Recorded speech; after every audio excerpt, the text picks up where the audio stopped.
Everyone, welcome back to my channel. এত সাজুগুজু করেছি মানে তো বুঝতেই পারছো, যাচ্ছি আজকে একটা বিয়ে বাড়ির নিমন্ত্রণ অ্যাটেন্ড করতে।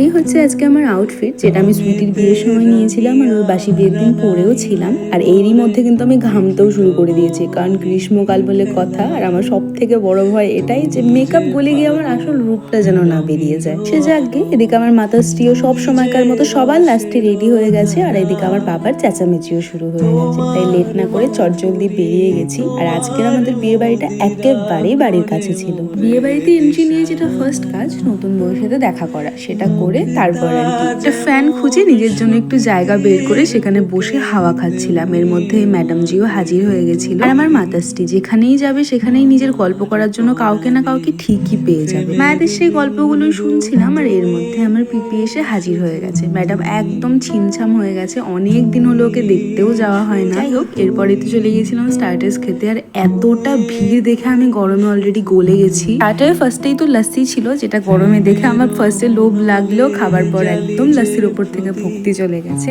তারপরে নিয়ে নিয়েছিলাম চিল্লা, যেটা আমার ভীষণ favourite because of that lesson কি চাটনি। প্রত্যেকটা বিয়ে বাড়িতেই চিল্লাটা আমার ভীষণ ভালো লাগে ওই চাটনিটার জন্য। যাই হোক, এরপর নিয়ে নিয়েছিলাম একটা ভেজ মাঞ্চুরিয়ান, তার সাথেই ছিল একটা চাট। তো দুজনে মিলে এই গরমের মধ্যে গলে গলে এগুলো খেলাম। আর সব থেকে ইন্টারেস্টিং পার্ট, এই বিয়ে বাড়িতে আমি পাউডার পাফটা সাথে করে নিয়ে গেছিলাম। মানে বুঝতে পারছো, জীবনে এটা ফার্স্ট টাইম আমি করলাম।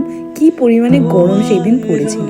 আমি জীবনে সবকিছু সহ্য করে নিতে পারবো, তবে এই গরমটা কখনোই আমার দ্বারা সহ্য হবে না। লিটারালি আমার চুলও পর্যন্ত ঘেমে গেছিল। মানে তখন আমাকে কেউ দেখলে ভাববে যে হয়তো আমি মাত্র স্নান করে বেরিয়েছি, এইরকম পরিস্থিতি হয়ে গেছিল। ভিড়ের পরিমাণটা দেখতে পাচ্ছ?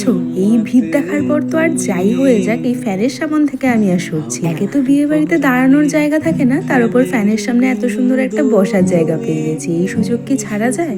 এরই মধ্যে ঘড়ির কাঁটায় প্রায় ওই রাত 10:30 নাগাদ বাজে। আর তার সাথে সাথে আমাদের খাবারের ডাকও চলে আসে। বিশ্বাস করো, পেটে বিন্দু মাত্র খিদে ছিল না। একে তো এই পরিমাণ গরম, তার উপর স্টার্টার খেয়ে পেট পুরো ভর্তি। মাদের ওইদিকে পোলাও সার্ভ হয়েছিল, তবে আমি ভাতটাই নিয়েছি, কারণ ওই যে মাছে ভাতে বাঙালি। এত ভিড় আর গরমে জাস্ট কোনো রকমে খাবারটা কমপ্লিট করে চটজলদি এসে একটা ফাঁকা কুলারের সামনে দাঁড়িয়েছি। তবে ওই যে বিয়ে বাড়ি থেকে আর কোনো কিছু ফাঁকা বলে পাওয়া যায় বলো তো? যাই হোক, এরপরে যেহেতু অনেক রাত হয়েছিল, চলে এসেছিলাম বাড়িতে। আজকের ব্লগটা এইটুকু, টাটা।